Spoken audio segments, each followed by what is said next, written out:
नीतीश कुमार जी के अच्छे कामों के लिए हम लोग जंतर मंतर गांधी दिल्ली में 5 तारीख को धरना देने जा रहे हैं और वहाँ एक हवन करेंगे, नीतीश कुमार स्वाहा, नीतीश कुमार स्वाहा, और महात्मा गांधी के चरणों में जा कर के प्रणाम करेंगे। और फिर 24 तारीख को यही मिलर स्कूल में हमारे शेड्यूल कास्ट और जो हिंदुस्तानी अवाम मोर्चा से समर्थक हैं, या अब तो हम ये कहते हैं कि जो नीतीश कुमार के कुकर्मों से आहत हैं, उन सबों का एक बैठक बुलाया है 24 दिसंबर को यही मिलर हाई स्कूल में। और हम समझते हैं कि आप लोगों के माध्यम से भी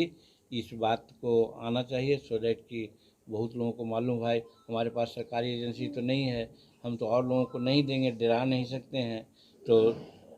आपके माध्यम से अगर सूचना मिलेगी तो हजारों का कि लाखों की संख्या में लोग आवेंगे, ऐसा हमारा विश्वास है। कल 5 राज्यों के चुनाव, कुछ भी हो, राज्य का जो चुनाव का जो आएगा वो तो कहने को तो है ही है। हम दावा नहीं करते हैं कि किसकी सरकार बन रही है, किसकी न बन रही है, लेकिन राज्य के सरकारों का जो रिजल्ट है उसका रिजल्ट लोकसभा को प्रभावित नहीं करता है, इसलिए कि लोकसभा का एक दूसरा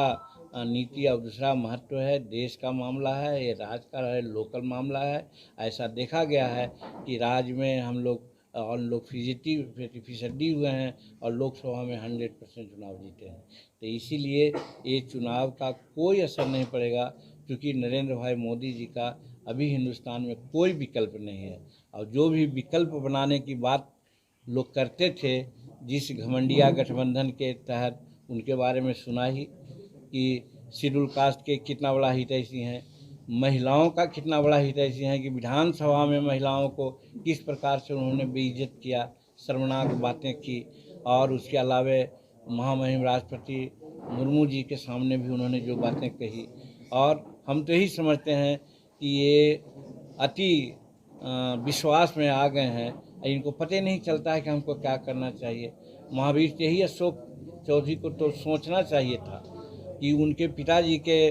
पुण्यतिथि पर ले गए थे उनको, तो उनका महावीर चौधरी जी के माला अर्पण या पुष्प अर्पण नहीं किए, वो अशोक चौधरी के माथे पर ही माला और फूल अर्पण कर करके निकल